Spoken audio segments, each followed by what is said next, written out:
안녕하세요. 워런 버핏처럼 매일 신문을 박전무와 함께 읽으면서 투자의 고수가 됩시다. 웜의 신박 오늘 5월 13일 월요일 순서입니다. 이번 주는 또 수요일이 부처님 오신 날이라서 지난주도 월요일이 휴일이었는데 이번 주도 수요일이 있어서 좀 가벼운 한 주를 맞이하는 마음이 가볍습니다. 참 오늘 아침 모닝 브리프에서 항상 우리 웜의 신박에도 늘 댓글을 달아주시는 최성원 님이 어제 오후 3시에 저희 회사를 방문하셨다고 수제 치즈케이크를 들고 오셨는데 제가 어제 한 5시 반쯤 하도 이 날씨가 좋아가지고 회사를 들어오다가 그 한강공원, 여의도공원하고 한강공원 한번 집사람하고 같이 산책을 좀 하고 왔거든요. 왔는데 우리 최상무가 불을 반만 켜놓고 열심히 일하고 있었는데 그 불이 반이 꺼져 있다 보니까 회사에 아무도 없는 줄 알고 돌아가셨다는 얘기를 듣고 만나 뵐 뻔했네 이런 생각이 들었습니다. 이번 주 토요일 날 테헤란에 보면 DB금융투자에서 10시부터 12시까지 저희가 고객 대상 투자 설명회 하거든요. 네, 이번 주 토요일 10시부터 12시 DB금융투자 테헤란에 거기서 지하 1층에 큰 강당이 있습니다. 거기서 고객 대상 투자 설명회 하니까 혹시 시간 되시면 저희가 케이크 먹은 걸로 할 테니까요.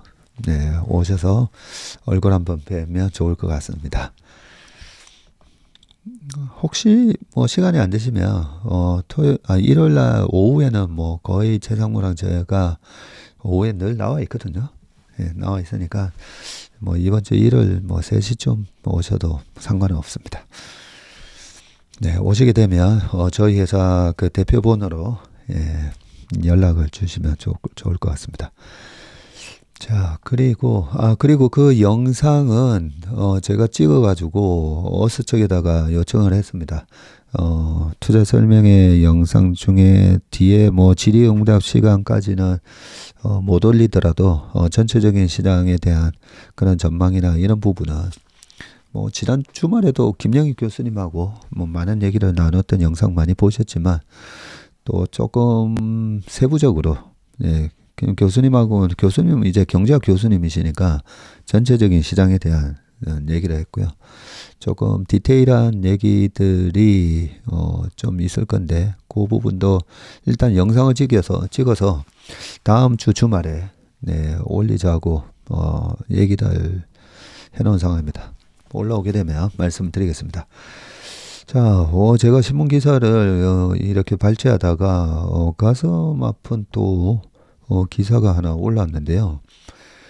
워런 버핏도 울고 간 수익률, 천재 수학자 제임스 사이먼스 별세하셨다고 기사가 올라와서 제가 깜짝 놀랐습니다.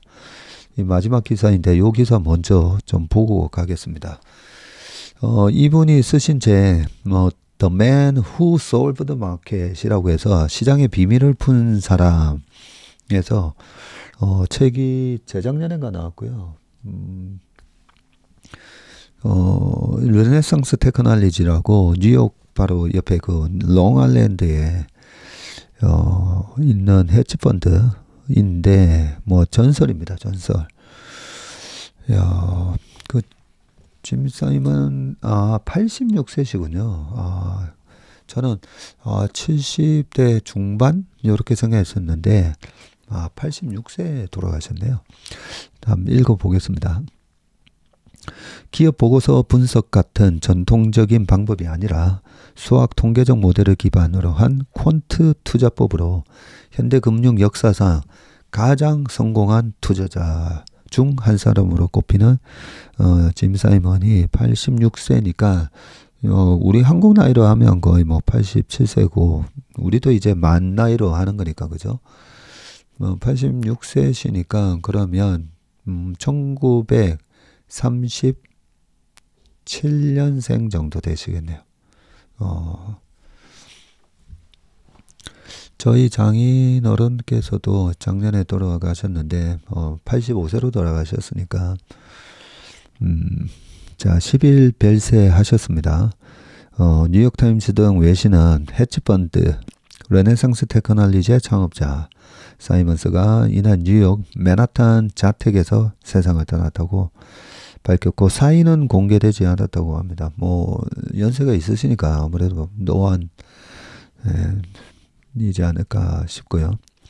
자, 사이먼스는 수학자로서 화려한 이력을 뒤로하고 투자업계에 뛰어든 인물인데요. 1938년생이시네요. 매사추세츠주에서 태어나서 MIT 졸업했고요. UC 버클리에서 수학 박사 학위를 받은 뒤에 25세에 하버드대 교수에 임명돼 촉망받는 수학자였습니다. 그의 천 사이먼스 이론은 천이라는 분이 중국계 수학자이신데 천 사이먼스 이론은 모든 기본 입자가 1차원, 2차원, 3차원 할 때 여기서 0차원의 점이 아닌 진동하는 끈이라는 끈 이론의 토대가 되어서 지난 세기 가장 널리 인용된 수학 논문 중 하나가 됐다고 합니다. 수학과 양자 물리학 등에서 획기적인 연구를 발표하면서 학자로서 명성을 쌓아가던 그는 돌연 1978년 뉴욕에 투자회사를 차리고 투자자로 변신을 했고요. 21살 비교적 이른 나이에 첫 결혼을 한 그는 돈이 필요했다. 21살, 21세에 결혼도 빨리 했네요. 뉴욕타임스는 자신의 천재성을 투자에 활용해서 최대한 많은 돈을 벌어보겠다는 포부였다고 했고요. 자, 사이먼스가 1978년 설립한 투자회사 이름은 처음에는 모네 매트릭스였고요. 돈, 머니와 계량경제학, 이코노메트릭스를 조합해서 모네 매트릭스. 저는 화가 모네를 얘기하는 줄 알았더니 머니와 이코노메트릭스를 조합한 회사 명이었네요. 자, 그는 최고의 인재를 고용해서 시장 데이터를 분석, 투자에 성공할 수 있는 완벽한 수학적 공식을 만들겠다는 목표를 세웠고요. 학자, 컴퓨터 공학자, 데이터 전문가, 알고리즘 개발자, 기상학자 등을 최고 대우로 데려와 가지고 투자에 활용할 수학 공식을 만들었다고 합니다. 네, 학자, 컴퓨터 공학자, 데이터 전문가, 알고리즘 개발자, 거기다가 기상학자. 기상이 항상 다음 주에 일기가 어떻게 될 거다. 그런 슈퍼컴퓨터를 이용해 가지고 항상 이제 예측을 하는 부분이다 보니까 이 기상학자까지 최고의 대우를 주고 데려왔었다고 하네요. 자, 투자를 통해서 주식이나 채권 거래가 미적분학이나 편미분 방정식처럼 예측 가능하다고 봤고요. 그는 당시 친구에게 자는 동안에도 돈을 벌 수 있는 모델을 원한다고 했답니다. 페루의 감자 가격과 아프리카의 정치 불안, 아시아 작은 나라의 은행 통계 등 모든 종류의 데이터를 활용했다고 보도를 했네요. 뉴욕타임즈가. 야, 그러니까 별의별 변수를 다 집어넣어 가지고 데이터를 돌려서 이 미적분처럼 Y 값을 계속 이렇게 추적을 하는 모델을 만들어 왔었네요. 요즘으로 치면 빅데이터 분석을 한 셈이고 월스트리트 저널은 알고리즘과 인공지능을 사용한 개척가라고 밝혔고요. 그가 개척한 퀀트 투자는 오늘날 모든 투자의 기본이 됐고 현재 월스트리트 주식 매매 거래의 거의 3분의 1이 퀀트 방식인 것으로 알려졌다. 여기서 되게 중요한 얘기가 나왔죠. 네, 우리가 포트폴리오를 짤 때는 피터 린치의 책을 보고 하시면 됩니다. Beating the Market, 주식 시장을 이기는 법인가. 그 책을 보면서 포트폴리오는 이렇게 짜는 거구나. 근데 지금은 이 퀀트가 전체 주식 거래의 3분의 1이나 차지합니다. 예전에 이 르네상스 테크놀로지의 매매 방법에 대해서도 한번 말씀드린 적이 있는데 일단 이거 좀 더 읽고 말씀드릴게요. 그의 퀀트 투자법은 시장에서 성과를 냈고요. 르네상스 테크놀로지의 핵심인 이 메달리온 펀드라고 있습니다. 이 펀드가 1988년부터 2018년까지 30년 동안 1000억 달러, 137조, 1000억 달러 이상을 벌어들였고요. 이 기간 연평균 수익률이 무려 66%라는 전례 없는 기록으로 워런 버핏, 조지 소로스, 그리고 피터 린치까지, 피터 린치가 29.2%, 다른 분들 26%, 요 정도 수준인데, 연평균 20%만 넘어가도, 존 템플턴 경도 한 20% 정도 되는데, 레전드가 됩니다. 그런데, 무려 66%. 네. 자, 그가 2010년 르네상스 테크놀로지의 이 CEO에서 은퇴할 당시 재산이 110억 달러, 한 16조였고요. 현재 가치 기준으로 160억 달러, 약 한 22조에 달하는 규모고요. 포브스는 현재 그의 순자산이 314억 달러, 한 43조로 세계 51번째 부자라고 추산을 했습니다. 자, 사이먼스의 투자법이 늘 성공한 것은 아니었는데요. 통화 완화 정책이 대세를 이룬 지난 10여 년은 퀀트 펀드의 암흑기였고요. 퀀트 펀드는 주로 과거 데이터를 기반으로 종목을 선정을 하는데 환율 변화 등 거시경제 변화에 제대로 대처하지 못하는 경우가 많았다고 합니다. 특히 코로나가 덮친 2020년은 퀀트 펀드에는 악몽 그 자체였고요. 그의 일부 펀드는 연간 30% 가까운 손실을 기록하기도 했다고 합니다. 은퇴 이후 그는 자선 활동에 시간과 돈을 더 많이 들이며 세계 최대 자선 사업가 중 한 명이 됐네요. 역시 이렇게 레전드 있잖아요. 초격차로 이 레전드가 되신 분들은 항상 보면 마지막에 이런 자선 사업을 참 많이 하시더라고요. 자, 그는 평생 60억 달러, 8조 2천억 이상을 기부한 것으로 알려졌고요.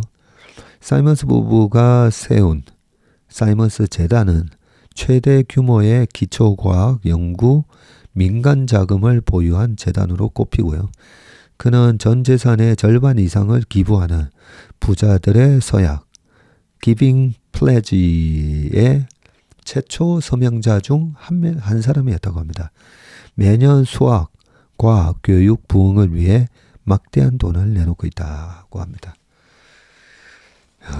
그러고 보니까 지난주 금요일날 제가 법정선이 무소유 말씀드리면서 맑은 가난 이런 말씀도 드리고 했었는데 거기 핵심은 그거잖아요. 내가 불필요한 것을 탐하지 않는다. 욕심내지 않는다. 예. 그래서 미국의 이 부자들 보면 내가 불필요한 만큼 참 본인의 재능을 살려서 열심히 일을 하고 자본주의에 있어서 가장 앞서 있는 나라다 보니까 그렇게 기술적으로나 예술적으로도 마찬가지죠. 예술적으로나 스포츠나 그 최고의 레벨이 되면 돈을 자연스럽게 벌게 돼 있잖아요. 근데 그렇게 자연스럽게 벌게 된 돈이 불필요한 만큼 많아지면 다들 이렇게 기부를 하는데 우리나라에도 분명히 그런 분들이 이제 많습니다.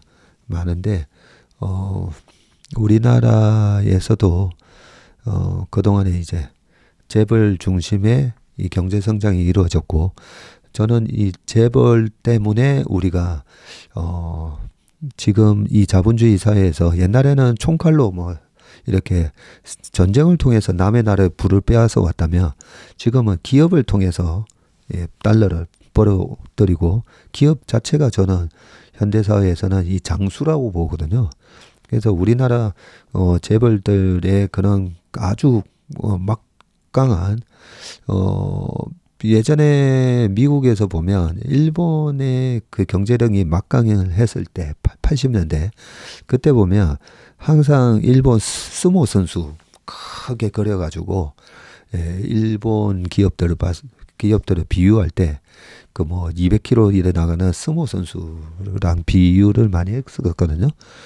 네, 그런 것처럼 우리나라의 재벌이 저는 그렇게 세상에 나가서 이 달러를 막대한 달러를 벌어들이고 그러면서 엄청난 고용 창출을 해주잖아요.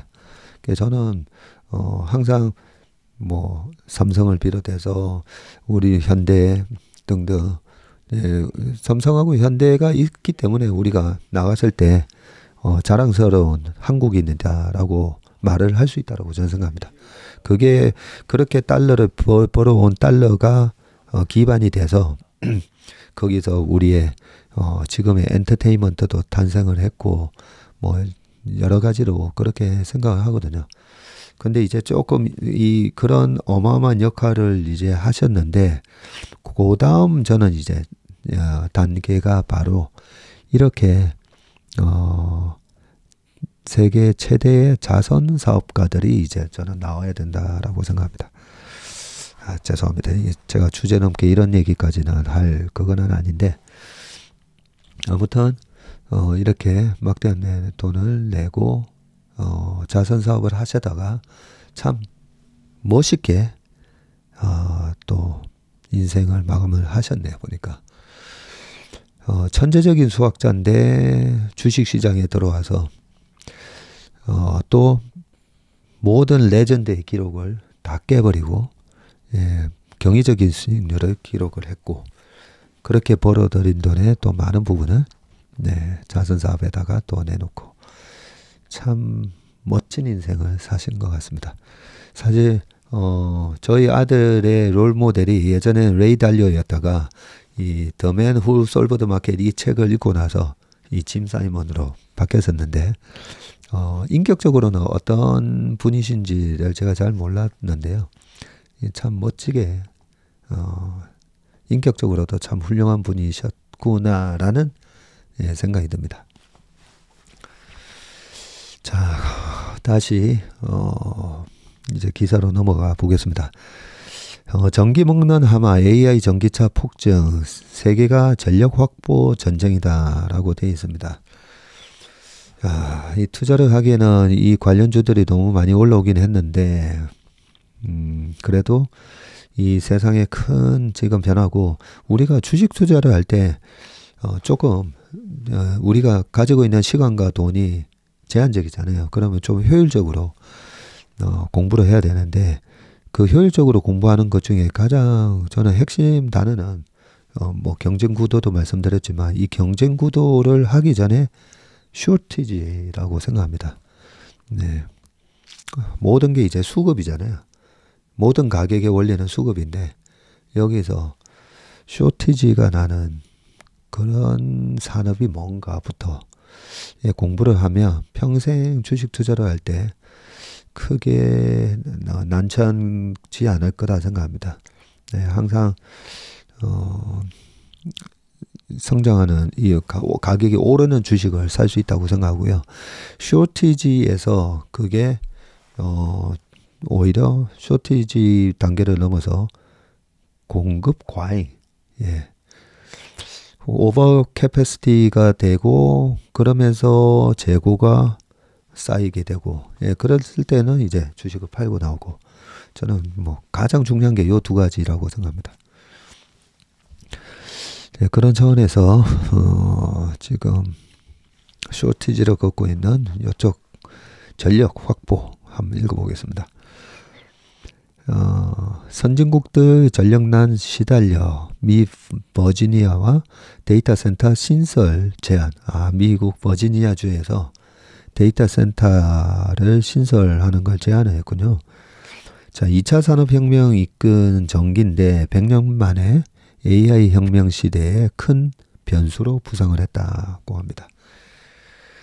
자, 지난 1월 미국 버지니아주 의회에서는 데이터 센터 신설을 제한하는 법이 잇따라 발의가 됐고, 보통은 이렇게 데이터 센터를 유치하려고 해야 되는데, 그죠? 고용 창출을 위해서. 자, 근데 제한하는 법이 잇따라 발의가 됐다고 합니다. 세계 데이터 센터 6,686곳 중에서 5%에 육박하는 320개가 몰려 있어서 글로벌 데이터 센터 허브로 불리는 버지니아에서 데이터 센터 개발에 제동을 건 것이다. 5%는 이 버지니아에 있군요. 그러고 보니까 뭐 버지니아 텍, 버지니아 공대, 예, 거기도 유명하고 조지아 텍 등등. 자, 영국 런던시는 지난 22년 데이터 센터 TF를 구성을 하고 데이터 센터 신규 건설을 깐깐하게 보기 시작했다고 합니다. 싱가포르와 네덜란드, 암스테르담은 한시적으로 신규 데이터 센터 건설을 막기도 했고요. 데이터 센터가 우후죽순 생기며 전기를 빨아들이자 대책 마련에 나선 것입니다. 자, 전통산업 선진국에서 때 아닌 구전난. 야, 여기 영어로 딱 돼 있네요. Electricity shortage라고 돼 있습니다. Electricity shortage가 벌어지고 있는데, 후진국에서나 일어날 법한 전기 구하기 전쟁이 지난 수십 년 동안 전기 걱정이라고는 모르고 살던 선진국에서 벌어지고 있는 것이고, 국제에너지기구에 따르면 2026년 전 세계 데이터 센터에 들어가는 전력량은 인구 1억 2천만 명인 일본이 한 해 동안 쓰는 전기량 939 테라와트시와 같아진다고 합니다. 야, 전 세계 데이터 센터에 들어가는 전기량이 일본 인구 한 해 쓰는 전기량 하고 같아진다네요. 26년이면. 일본이 선진국이라서 같은 1억 2천만 명이라고 하더라도 똑같은 인구의 얼마 전에 1억 2천만 명 어디였죠? 인도네시아였나요? 보다는 훨씬 전기를 많이 쓰겠죠. 자, 2040년이 되면 전 세계에서 한 해 판매되는 전기차가 소비하는 전력량만 1기가와트시급 원자력 발전소 40개를 돌려야 하는 수준으로 늘어날 것이라는 전망까지 나왔고요. 전기차 데이터 센터를 비롯해서 인공지능, AI와 AI 반도체, 2차 전지 등 현재는 물론 미래 먹거리로 세계 각국과 빅테크 기업들이 사활을 건 경쟁을 펼치고 있는 최첨단 산업은 모두 전기 먹는 하마라는 공통점이 있다고 합니다.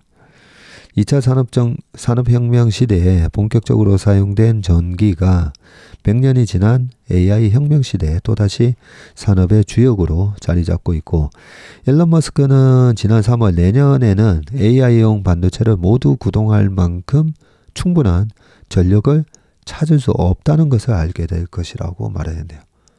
야, 내년에는? 야, 잠깐만요. 이게 굉장히 중요한 걸 이 전력 기사를 읽으면서 알게 됐네요. 지금 AI 반도체에 대한 그 수요가 연평균 뭐 26%씩 고성장할 것으로 우리는 보고 있잖아요. 왜냐하면 그만큼 수요가 많으니까. 그런데 아까 버지니아주도 그렇고 런던도 그렇고 싱가포르, 암스테르담 등등 일단 못짓게 그 브레이크를 지금 걸고 있잖아요. 그래서 내년에는 AI용 반도체를 모두 구동할 만큼 충분한 전력을 찾을 수 없다. AI 관련된 이 데이터 센터나 이렇게 건설되는데 약간 제동이 걸릴 수 있겠다, 그죠? 중요한 걸 하나 오늘 건졌네요. 자, 에너지 컨설팅 기업 그리드 스트래티지스는 최근 보고서를 통해서 미국 내 여름철 피크 전력 수요가 2028년까지 추가로 38기가와트 증가할 것이라고 전망을 했고요. 22년 추계할 때만 해도 전력 수요 예상 증가치는 20기가와트 정도였는데 1년 만에 예측치가 2배 가까이로 뛰었다고 합니다. 뉴욕타임즈는 비정상적인 상황이 미국에서 벌어지고 있다면서 20년 동안 정체돼 있던 전기 수요가 폭증하기 시작했다고 보도를 했고요. 다가올 전기차 시대까지 구전난이 가속화된다. 자, 지난해 전 세계 전기차 판매량이 1,400만 대 정도였습니다. 네, 국제에너지기구는 올해 전 세계에서 1,700만 대가 넘는 전기차가 판매될 것으로 내다보고 있고, 야, 그러면 기존에 굴러다니는 전기차도 전기를 쓰고, 또 새로 1,700만 대가 또 팔리게 되고, 자, 골드만삭스는 2040년 글로벌 전기차 판매량이 전체 차량의 61%에 달하는 7,300만 대에 이를 것이라고 전망을 하고 있고요. 2040년입니다. 미국에서는 전기차 한 대가 일반 가정 전기 소비량의 절반 정도를 사용하는 것으로 보고 있는데, 미국 캘리포니아에서는 신차 판매 5대 중 한 대가 전기차라면서, 그래요? 캘리포니아에서는 침투율이 벌써 20% 정도 되네요. 전기차가 소비하는 전력량이 2035년이 되면 전체의 10%에 달할 것이라고 보도를 했습니다.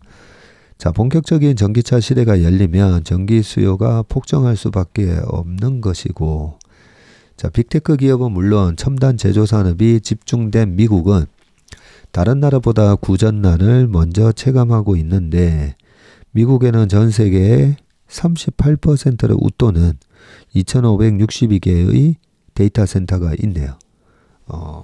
미국에 2,562개, 전 세계 한 40%.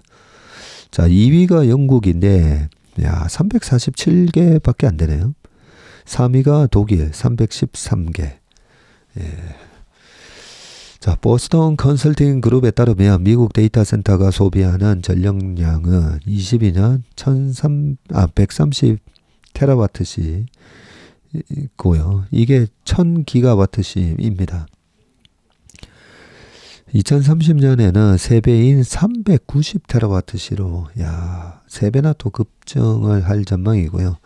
미국 가정의 약 3분의 1인 4천만 가구가 쓰는 전기 수요와 비슷한 규모가 됩니다. 데이터 센터가 소비하는 전력이 그렇습니다.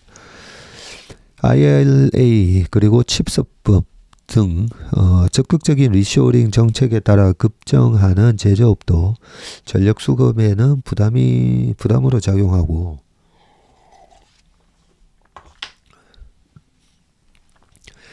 2021년 이래로 반도체, 배터리, 태양광 등 미국 내 투자 규모는 5,250억 달러, 약 720조 원에 이릅니다.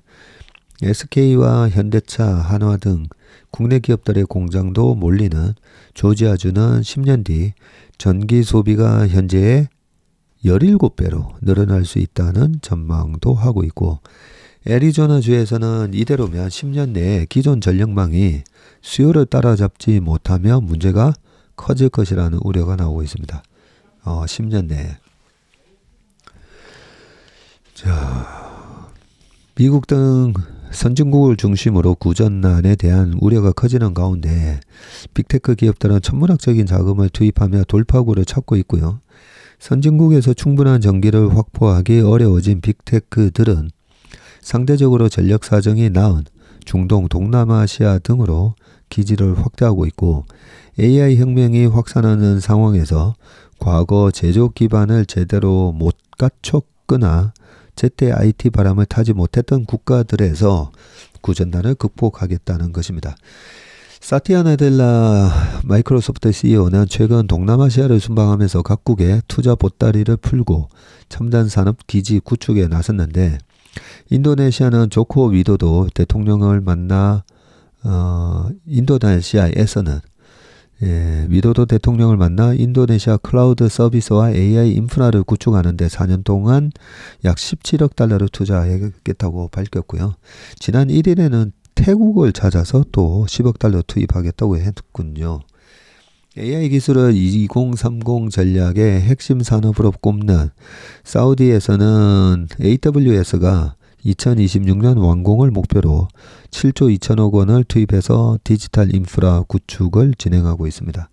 김창서 가천대 교수는 IT 경쟁력 강화에 나선 국가를 중심으로 투자가 이루어지는 모습이라면서 빅테크들은 기술 교육, 인프라 같은 다른 당근도 같이 제시하고 있다고 말을 했네요.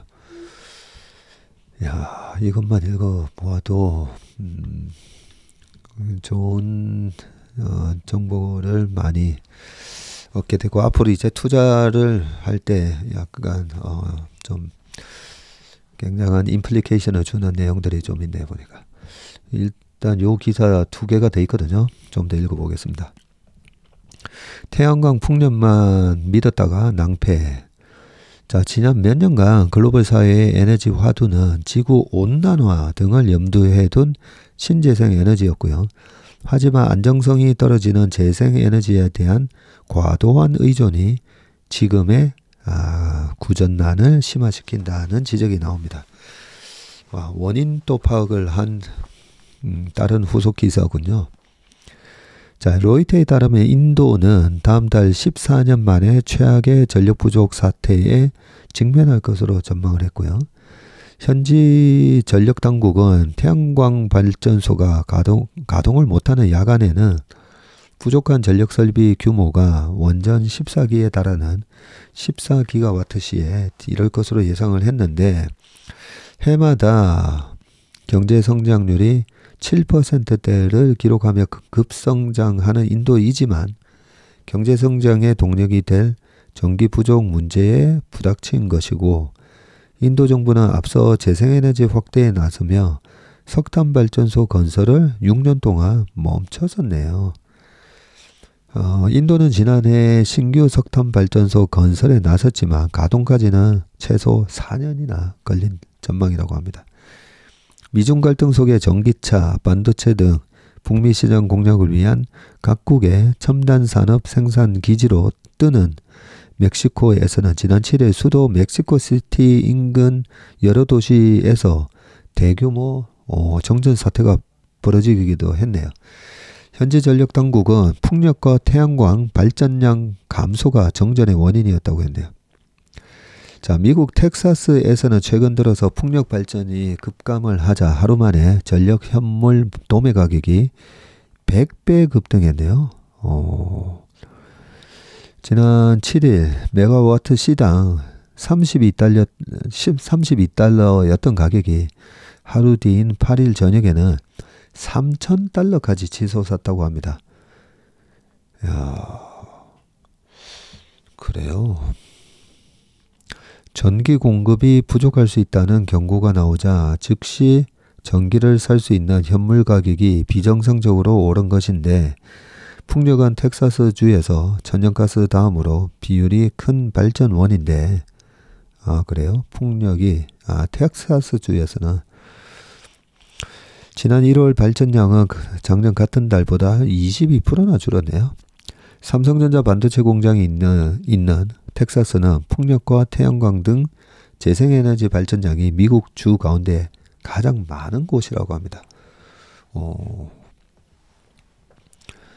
자, 정연재 서울과기대 교수는 최근 몇 년 새 재생에너지 설비 용량은 각국에서 급증했지만 시간이나 날씨에 따라서 발전량이 급변하는 문제는 여전히 해결하지 못하고 있다면서 재생에너지만으로 충분하다는 건 환상뿐이라고 말을 했네요. 그러게 태양광은 뭐 비가 오거나 잔뜩 흐린 날은 발전이 어렵고, 풍력은 또 바람이 안 불면 멈춰 있으니까 실제로 이게 예측이 가능을 해야 되는데, 그죠? 야, 이 전력 수요는 언제가 피크아웃이고, 특히나 여름에는 에어컨 많이 틀고 그리고 보통 전력이 저녁에는 좀 많이 남아돌잖아요. 근데 이 기사에는 저녁에 이렇게 블랙아웃이 왔다라는 기사들이 꽤 있거든요. 전기차가 소비하게 되는 전력은 저는 처음에는 좀 걱정을 안 했던 게, 우리가 저녁에 이 전선을 타고 그 그 배달이 되는 이 전기가 다 버려지거든요, 사실. 그래서 버려지는 전기가 많기 때문에 심야 전기라든지 이렇게 밤에 전기차 충전해 놨다가 낮에 쓰고 하면 되니까. 그래서 꼭 이 전기차가 사용하게 될 전력 수요만큼 그만큼 또 전력 설비를 전력 공급을 할 수 있는 캐파를 늘릴 필요는 없다. 비례해서 할 필요는 없다라고는 생각하고 있었는데, 데이터 센터 같은 경우는 밤낮으로 돌아가야 되니까 꽤 큰 문제가 되겠네요. 네. 또 한편으로는 그런 생각이 듭니다. 나라별로 전력 공급이 그나마 문제가 없는 나라가 앞으로 경제 성장률이 더 높게 나올 수도 있겠다라는 좀 생각도 드네요. 우리나라는 사실 그 식당이나 어디서든 충전 좀 해주세요, 충전시키고 뭐 할 정도로 굉장히 적은 양이긴 할 수는 있지만 전기를 거의 그냥 공짜로 이렇게 쓰는 문화였는데 앞으로 없어질 것 같네요, 이런 부분도. 자, 세 번째 전력 관련 기사 하나만 좀 더 보겠습니다. AI 훈련 전력량이면 넷플릭스 185년 시청할 수 있다? 자, 최첨단 시설 전기 먹는 하마 외라고 되어 있습니다. 한꺼번에 많은 연산을 처리하는 엔비디아의 고성능 AI 반도체인 H100을 돌리기 위해서는 일반 반도체의 4배에 이르는 100메가와트 고출력이 필요하고요. 일반 반도체의 4배에 이르는 고출력이 필요하군요. 이전 버전인 A100이 400와트였다면 400와트였던 것과 비교하면 필요 전력이 더 늘었고요. AI 반도체는 이렇듯 전기를 많이 소모한다고 합니다. 최근 전 세계적으로 전력 수요가 갑자기 폭증한 배경에는 데이터 센터, AI 서비스, 반도체 등 첨단 산업 생산 시설의 증가가 있는데, 이런 시설과 서비스가 365일 24시간 내내 멈추지 않고 가동되면서 작업에 필요한 전력과 열을 식히기 위한 전력 사용이 동시에 늘어나고요. 미 에너지부에 따르면 데이터 센터는 같은 면적 일반 사무실에 10배에서 50배에 달하는 에너지를 소비한다고 합니다. 박종배 건국대 교수는 데이터 센터를 컴퓨터에 비유하자면 24시간 컴퓨터를 끄지 않고 새 창을 끊임없이 열었다가 닫았다 하면서 빠르게 작업을 하는 것이라고 했고요. 한꺼번에 많은 양의 데이터를 실시간으로 처리하다 보니 쉽게 발열이 되는데, 열을 식히려면 일종의 거대한 에어컨도 쉬지 않고 작동해야 한다. 그렇네요. 열 식히려고 또 에어컨을 가동하면서 또 전기를 사용하게 되네요.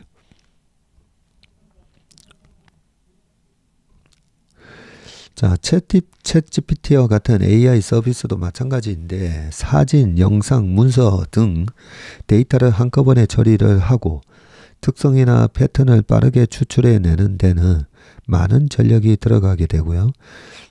스탠포드 대학에 따르면 GPT-3와 같은 초거대 AI 모델을 훈련하는 데에는 1287메가와트시에 이르는 전력량이 필요한데, 우리나라 가정 약 460가구가 1년 내내 쓰는 소비량과 같은 규모라고 합니다. 이를 시간당 0.8kWh가 필요한 넷플릭스 시청과 비교를 하면 GPT-3를 훈련시키는 데 필요한 전력량은 넷플릭스를 185년 6개월 동안 시청하는 것과 마찬가지다. 야, 옛날에는 우리가 TV도 전기를 좀 많이 잡아먹는다. 네, 그렇게 어릴 때는 얘기를 들었었는데 지금 이 TV 시청하는 거는 데이터 이 챗GPT 쓰고 하는 거에 비하면 아무것도 아니래요. 한편 구글 검색에서 평균 0.3W시의 전력을 쓰는데 구글 검색은 그나마 넷플릭스 시청하는 것보다는 낫네요. 아니네요. 넷플릭스 시청은 시간당 0.8kW시고 구글 검색에는 평균 0.3W시의 전력을 쓰는데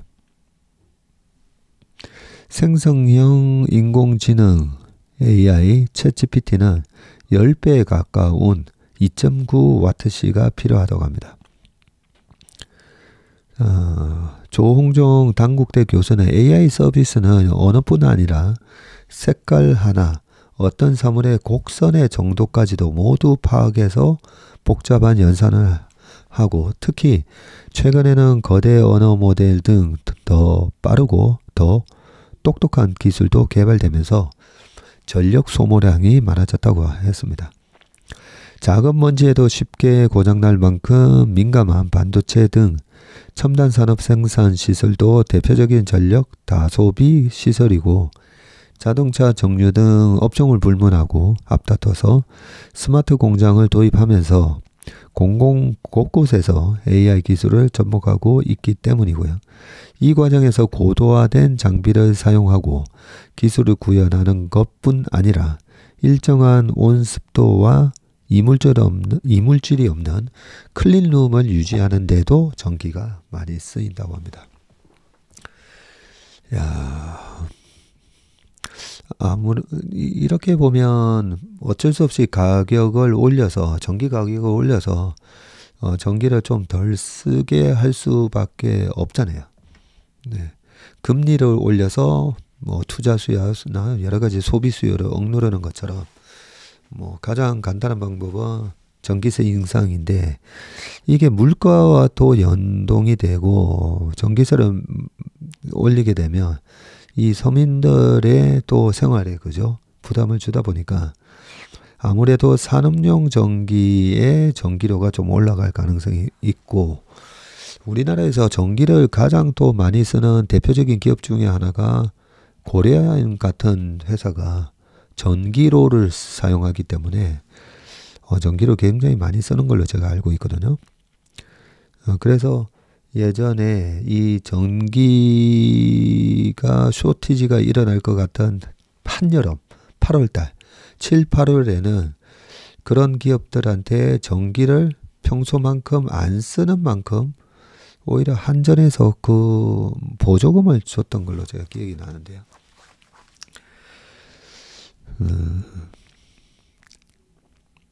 전기가 공공재 성격이 있기 때문에 이렇게 전기를 먹는 하마의 데이터 센터가 됐든 아니면 이런 반도체에 대해서 나중에 약간은 뭐죠? 약간 무슨 세금 이런 거를 매길 수도 있겠다라는 생각도 잠깐 드네요. 네, 기사를 좀 잘 읽어봤다는 생각이 듭니다. 자, 이제는 좀 다른 얘기입니다.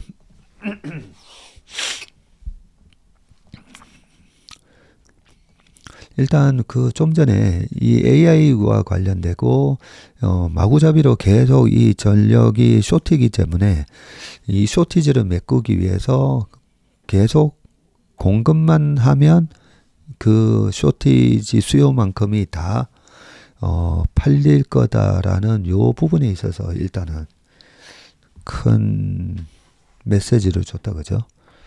네, 전력 쇼티지 때문에 필요한 만큼 다 지을 수가 없을 수 있다. 예, 요게 참 중요한 부분인 것 같습니다. 자, 요 다음 기사 좀 볼게요. 110조 원 벌어들인 캐릭터 헬로키티의 어머니도 ALC 연사로 제15회 아시안 리더십 컨퍼런스에 이분이 오시나 보네요. 누군지 저는 전혀 모르는데 한번 읽어보겠습니다. 일본 캐릭터 헬로키티 출시 50주년인데 됐네요 벌써. 키티의 어머니 야마구치 유코 산리오 캐릭터 디자이너가 다음 달 20일에서 23일 호텔 신라에서 열리는 제15회 아시안 리더십 컨퍼런스에 참석을 합니다. 그는 키티의 탄생 경위와 캐릭터 디자인 산업의 미래에 대해 강연할 예정이고요. 야마구치 디자이너는 키티가 오늘날 캐릭터 산업계의 스테디셀러로 자리 잡기까지 모든 과정을 지켜봐 온 산 증인이네요. 근데 연세가 어떻게 되시죠? 자, 야마구치 디자이너는 1978년 일본 캐릭터 기업 산리오에 입사를 했네요. 그러면 최소 58년, 59년대생이시다, 그죠? 50년대생이시다, 그죠? 1980년부터 지금까지 키티의 디자인을 총괄하고 있고요. 그는 초창기 주로 앉아있는 구도였던 키티의 포즈와 패션을 다양하게 바꾸고 전국 각지에서 키티의 그림을 그리는 사인회를 개최하거나 계절에 따라 디자인에 변화를 주는 등 다양한 시도를 거듭해서 키티의 대성공을 이끌었네요. 1999년에는 키티의 남자친구 디어 다니엘을, 그리고 2004년에는 키티의 애완동물 차미 키티를 만들어내는 등 파생 캐릭터도 연달아 개발을 했군요. 또 산리오가 장난감 회사 세가 토이즈와 함께 공동 개발한 캐릭터 주얼팻, 그리고 TV 아사히의 마스코트 캐릭터인 고짱을 디자인하는 등 왕성하게 활동을 하고 있다고 합니다. 2011년 미국의 팝스타 레이디 가가가 일본을 방문했을 때 레이디 가가의 당시 헤어스타일과 옷차림을 모방한 특제 키티스 인형을 선물해서 화제가 되기도 했네요. 야마구치 디자이너는 50년 가까이 산리오에 재직하면서 현재 상무 겸 캐릭터 제작 부장을 맡고 있다고 합니다. 양갈래 머리의 독특한 스타일러도 유명한 그는 21년 인터뷰에서 아름다움이란 자신을 잃지 않고 하고 싶은 일을 하는 것이라면서 나이나 주위의 시선과는 관계없이 자신이 좋아하는 일을 하고 귀엽다고 생각하는 액세서리를 착용하는 것이 행복한 삶의 비결이라고 했다. 야, 오늘 월요일 이 아티클을 읽으면서 또 제가 좋아하는 이 행복, 어떻게 하면 우리가 행복할 수 있나, 이 주제에 대한 또 키워드를 제시를 해주셨네요. 아름다움이란 자신을 잃지 않고 하고 싶은 일을 하고 나이나 주위의 시선과는 관계없이 자신이 좋아하는 일을 하고 자신이 좋아하는 액세서리를 착용하는 것. 우리가 세계에서 가장 불행한 나라, 우리가 자살률도 제일 높고, 근데 여기서 저는 왜 그럴까에 대한 것 중에 가장 큰 부분이 사실 남의 시선, 남과의 비교라고 보거든요. 제가 예전에 원로 목사님의 그 말씀을 자주 말씀드리잖아요. 우리가 행복하기 위해서는 비교, 비관, 그리고 비난, 하면 안 된다고 했는데, 이 비교, 너무 남의 시선을 생각하면서 우리는 살고 있지 않나, 좀 그런 생각이 듭니다. 자, 키티는 투자도 마찬가지입니다. 나의 스타일을 정립하고 나면요, 워런 버핏처럼, 워런 버핏이 테슬라 올라갈 때 테슬라 주식도 안 샀죠. 최근에 엔비디아 올라가는데 엔비디아도 안 사시잖아요. 나만의 투자 스타일과 철학에 맞게끔 그 다음부터는 그 철학을 고수하면서 그 원칙에 따라서 나만의 투자를 하는 겁니다.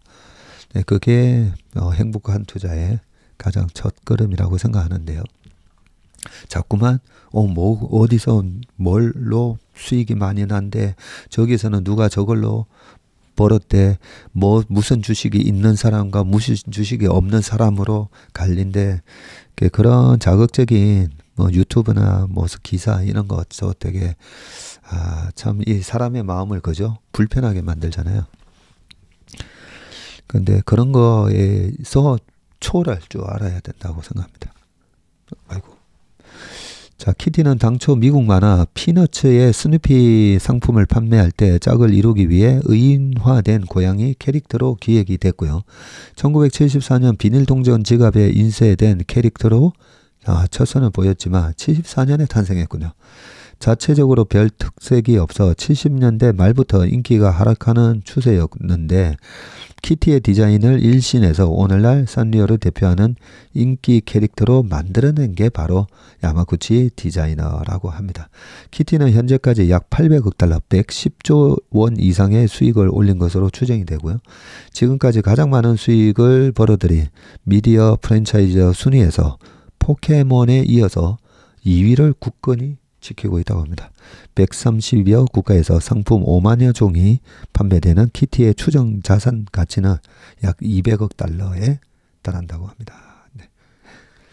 자, 마지막 기사. 미국 로봇계의 다빈치, 유럽 AI 연구소장, 중국 AI 전문가가 다 온다라고 해서 이 아시아 리더십 컨퍼런스에 이번에 또 이 로봇 얘기가 쭉 많은데 요 부분은 다음에 한번 읽어보시면 좋을 것 같습니다. 네, 오늘 몸의 심박은 여기까지 하겠습니다. 오늘 하루도 행복한 하루, 건강한 하루 되시길 바라겠습니다. 고맙습니다.